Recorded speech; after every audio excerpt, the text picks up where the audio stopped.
Quiero comentar un video de Arthur C. Clarke, escritor y divulgador británico conocido por obras como 2001, Una Odisea en el Espacio. Se trata de un clip que se ha hecho más o menos viral en los últimos meses, en el que Clarke aparece dando predicciones sobre el futuro. El contexto es el siguiente: se trata de un programa documental de la BBC de 1964 llamado Horizons, en el que Clarke nos habla de cosas sumamente disparatadas, como por ejemplo que en el siglo XXI tendríamos monos como sirvientes. Y también dice algunas cosas que más o menos se han cumplido, como por ejemplo que existiría una red de información global satelital mediante la cual tendríamos acceso a información irrestricta. Más o menos podremos decir que Clarke se estaría refiriendo al Internet. Pero luego añade lo siguiente. However, the most intelligent inhabitants of that future world won't be men or monkeys. They'll be machines, the remote descendants of today's computers. Now, the present-day electronic brains are complete morons, but this will not be true in another generation. They will start to think, and eventually they will completely outthink their makers. Is this depressing? I don't see why it should be. We superseded the Cro-Magnon and Neanderthal men, and we presume we're an improvement. I think we should regard it as a privilege to be stepping stones to higher things. I suspect that organic or biological evolution has about come to its end, and we are now at the beginning of inorganic or mechanical evolution, which will be thousands of times swifter. Dentro de su contexto me parece que Clarke se está refiriendo a los robots, y por eso añade que la evolución biológica ha llegado a un fin y ahora viene una nueva era, la era de la evolución mecánica. Clarke ciertamente es optimista. De hecho, me parece que en varias partes del discurso se da un poco la olla, pero tiene un punto importante que además ha guiado toda su obra. Por ejemplo, en 2001, Odisea en el Espacio, está el conocidísimo HAL 9000, la supercomputadora que desobedece a los astronautas, poniendo en riesgo una misión en el espacio. De la misma manera, previamente, en 1941, Isaac Asimov, en su cuento Círculo Vicioso, habría postulado las 3 leyes de la robótica. Primero, un robot no hará daño a un ser humano, ni por inacción permitirá que el ser humano sufra daño. Segundo, un robot debe cumplir las órdenes dadas por los seres humanos, a excepción de que aquellas entren en conflicto con la primera ley. Y tercero, un robot debe proteger su propia existencia en la medida de que esta protección no entre en conflicto con la primera o con la segunda ley. Así que parece ser que a mediados del siglo XX, tanto científicos como divulgadores estaban más o menos seguros de que en algún momento cercano las máquinas iban a pensar por sí mismas. No creo que en vano Clarke haya escogido el año 2001 para su novela. Era optimista, sí, bastante optimista, pero por otro lado tampoco quería vendernos humo. Así que, salvo por lo de los monos sirvientes, creo que lo demás era razonablemente deductible. Ahora, ¿qué tiene que ver esto con la filosofía y que al final terminará siendo la carrera del futuro? Más bien voy a redoblar la apuesta. No solo voy a decir la filosofía, voy a decir que las humanidades en general serán la carrera del futuro. Regresamos. Mi razonamiento es simple. Estoy afirmando cosas por descarte. Y es que veo que hay muchas actividades que ya en el presente están siendo sustituidas por inteligencias artificiales. Así que no vale por ahí mucho el desear cómo nos gustaría que fuese el futuro, porque esto nos llevaría a prejuicios como el que la máquina no puede pensar como el ser humano porque no tiene conciencia. En ese sentido, hace poco escuchaba a Carlos Blanco, un intelectual, filósofo, humanista y científico español, conocido sobre todo por haber sido un niño prodigio, que decía lo siguiente. Y fíjate que yo es un debate que antes tenía, decía ya, pero la inteligencia artificial, por mucho que haya progresado, no tiene estados mentales, ¿no? No hay un sujeto ahí dentro que refiera esas acciones a sí mismo, ¿no? Que tenga como una mente dentro, estados mentales. Bueno, pero es que a lo mejor vamos a poder desarrollar una inteligencia que es capaz de entender, de razonar, de crear sin estados mentales. ¿Por qué no? Puede ser que haya una inteligencia artificial que sin estados mentales haga lo mismo que la inteligencia humana o incluso cosas superiores a la inteligencia humana. No lo sé, me mantengo agnóstico. A lo mejor, como dice Carlos Blanco, es una tara que nos imponemos el creer que se puede razonar solo a través de estados mentales. porque a lo mejor no es necesario. El telescopio James Webb ve sin tener conciencia. Los robots industriales ensamblan máquinas sin saber de qué va la máquina. A lo mejor, me atrevo a decir, el estado mental, la conciencia, la mente, la autopercepción es solo un vicio, o precisamente lo que nos limita a resolver problemas mayores. Para ilustrar, me gustaría compartir con ustedes esta imagen. Esta es la división de computación de la Oficina de Veteranos de Estados Unidos en 1924. Llamará quizás la atención el uso de la palabra computación en aquella época, mucho antes de que se desarrolle la computadora electrónica que todos conocemos. Qué curioso, ¿no? Sin embargo, debo decir que el término computadora apareció de hecho en la antigua Roma y refería a personas que realizaban cálculos, lo que se llamaba en latín calculere. Y estas personas era gente que tenía la capacidad de hacer operaciones matemáticas complejas para la construcción, la planeación, la administración pública, etc. Hoy todo eso lo hace una máquina, con lo que no hace falta ya toda una sala llena de personas que calculan, sino solo un operario que maneje una computadora. De hecho, nos hemos acostumbrado tan rápido a esta idea que el hecho de calcular nos trae problemas. Por ejemplo, si te pregunto cuánto es 16 por 16, en lugar de multiplicar por ti mismo, quizás lo que se te viene a la mente en primer lugar es ¿dónde está la calculadora de mi teléfono? Cosa que nos lleva a concluir que una actividad tan compleja como el cálculo, que durante toda la historia fue competencia exclusivamente humana, pasó a ser un tema de las máquinas y hoy como si nada. Depende cómo veas las cosas. A ver, vamos dejando de lado los prejuicios. Trabajo y gente que obtiene dinero por una labor siempre va a haber, porque esa es la forma en la que la sociedad determina quién es el que ejerce lo que Nietzsche llamaría la voluntad de poder. O ponle, si no quiere ser tan filosófico, quién es libre de hacer lo que le venga en gana y quién tiene un poco más de limitaciones. El problema está en que la gente, por lo general, tiende a defender la forma presente, cosa que es solo eso, una forma, una normalidad que como tal puede cambiar. Por lo tanto, es usual que haya quienes se resistan más que otros. Pero esto del cambio es irremediable y así ha ido funcionando la humanidad desde que existe la sociedad.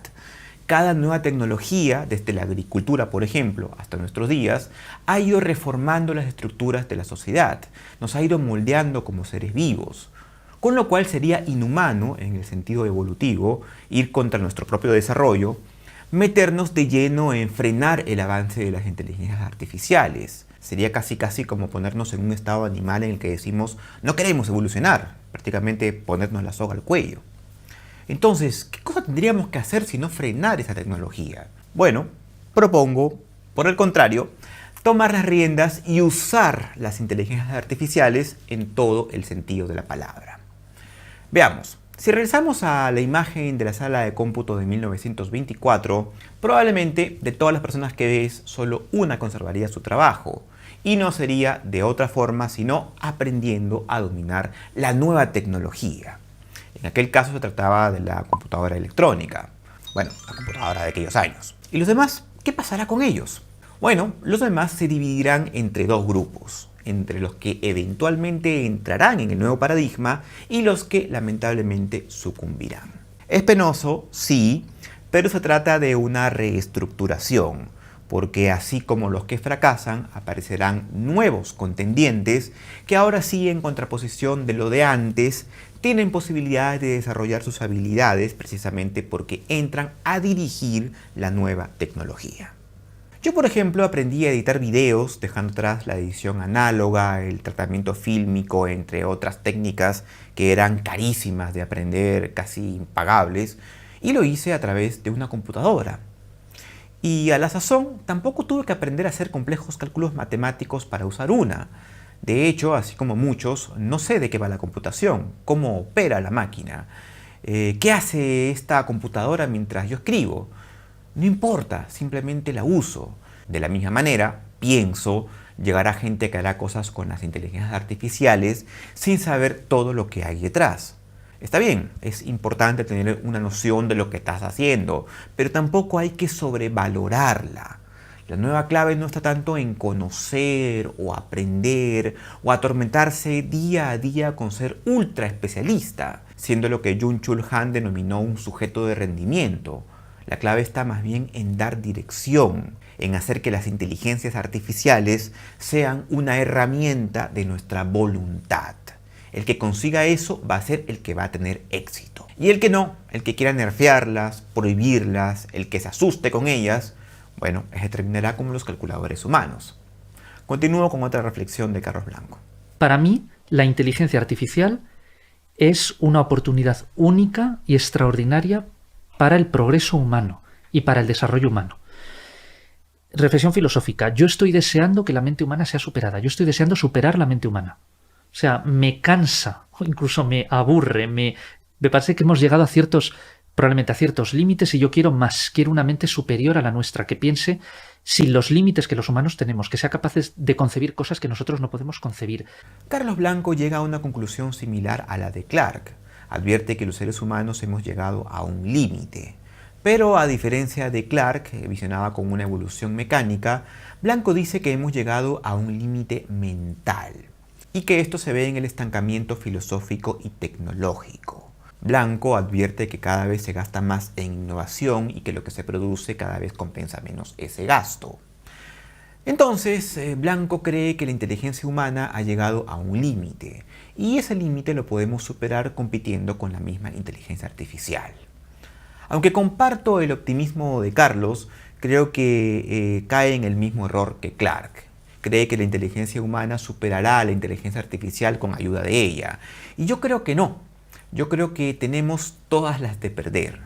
No hace falta ir mucho más allá para ver cómo opera una computadora. Nadie puede hacer cálculos de forma tan eficiente, rápida y precisa. Ahora, olvidemos los cálculos. Yo en lo particular podría poner como ejemplo mi experiencia como escritor. Abro un documento de 500 páginas en un editor de texto y en pocos segundos la máquina me marca todas las palabras con faltas de ortografía, con errores de digitación e incluso con errores gramaticales. No hay forma humana de hacer esto tan rápido. Con lo que es de suponer que si ahora existe un algo que además de seguir comandos es capaz de llegar a conclusiones y a subsiguientes conclusiones a partir de estas, pues nos van a ganar. No tenemos ninguna oportunidad frente a esto. Y esto, lamentablemente, también incluye lo creativo. Yo a veces uso una inteligencia artificial llamada Playground. Y esta es una de las primeras creaciones que hice. Se trata de una llama en el Cusco en estilo pixel art. Y digo, me parece creativo porque la inteligencia artificial sacó el dibujo de la manga mezclando conceptos que ya existen. Y me pregunto, ¿no es eso lo que finalmente hacemos los creadores de contenido? ¿No mezclamos cosas que ya existen para generar cosas nuevas? ¿Dónde estaría en este caso mi trabajo? ¿Por qué digo que esta es mi creación y no una creación aleatoria de la máquina? Pues porque yo la dirigí. Yo le dije a la máquina, dibuja una llama humanizada viajando al Cusco estilo pixel art para un cuento de niños. Más allá de eso, yo aprobé el dibujo, porque hay que considerar que antes de publicarlo descarté unos 10 o 15 que no me parecían buenos. Y luego, quiero pensar que la IA guarda un historial con mis órdenes y basándose en ellas, cada vez sabe con más precisión lo que quiero. De manera que ya no soy una persona que hace arte, me convierto en un director de arte. Dirigir es dar dirección, según la Real Academia, es enderezar, llevar rectamente algo hacia un término o un lugar señalado. Guiar, mostrando o dando señales un camino. Con lo cual habremos de llegar a una conclusión filosófica y será la siguiente. Ahora tenemos en claro que la voluntad está por encima de la inteligencia. Un ejemplo de esto lo vimos en la película de Oppenheimer, cuando Oppenheimer y el presidente Truman tienen aquel famoso diálogo que me parece que soluciona mejor la película que el mismo diálogo entre Einstein y Oppenheimer. Y bueno, la cuestión es que Truman es la representación de la voluntad, de alguien que ha guiado un programa, en este caso el programa de desarrollo de la bomba atómica. Y él le dice a Oppenheimer, que es quien representa la inteligencia, obviamente Oppenheimer es mucho más inteligente que Truman, y le dice que es él el que tiene las manos manchadas de sangre, porque él fue el que decidió arrojar la bomba. La inteligencia en adelante será capitalizada por máquinas en un nivel profesional. Entre otras cosas porque esto es una metáfora de algo que ya está ocurriendo ahora. Las empresas, si te pones a pensarlo de este modo, son como máquinas de inteligencia en las que tú trabajas para que pienses por los que dirigen. Así que si te pones a pensarlo de manera sintética, la inteligencia ajena al servicio de una voluntad ya es algo que existe, solo que está en servicio de unos pocos. Unos pocos a quienes se les instruyó para que dominen, para que den dirección, para que manden. Mientras que a los utilitarios se les instruyó para que piensen, para que sean eficientes, para que rindan, para que se estresen y para que también toleren las enfermedades mentales que eso les trae a consecuencia. No sé cómo lo veas tú, pero a mi modo de ver, el mundo necesita cualquier cosa menos mantener este statu quo. Debemos entonces centrarnos en lo que promueve el ejercicio de la voluntad, cosa que es de ninguna forma la especialización, sino el tan temido conocimiento general del panorama, saber de todo un poco, pero de todo. Lo que incluye además de las matemáticas, la física, las ciencias, la química, etc., la literatura, la filosofía, la historia, las humanidades en general, que son lo que promueve la capacidad no tanto de replicar algo hecho, sino de redirigir la inteligencia a lo que sí que es de interés humano, en lo que es de interés aquí y ahora. Porque eso es lo que tenemos, o lo que eventualmente tendremos, una inteligencia que es capaz de todo. Lo que no tenemos es una aplicación para ello. Al final, el éxito no será otra cosa que eso, dirigir ese carruaje hacia una meta concreta. No ser el caballo todo lo puede ir más rápido que una persona, puede ser más fuerte, puede resistir más, pero no tiene ni puta idea de dónde está el camino. Por otro lado, tú eres como el cochero, tienes al mundo metido en el carruaje, ese mundo quiere llegar a un sitio pero tampoco sabe cómo, y allí es la posición rectora que tenemos que asumir, inspirada quizás en la vieja alegoría del carro alado de Platón. En fin, este ha sido el video de hoy, espero que te haya gustado o que te haya resultado curioso por lo menos. De momento se despide Tito Medio Josué, esperando que estés muy bien y que tengas una excelente semana y que conserves tu trabajo. Nos vemos en una próxima oportunidad. Per aspera ad astra.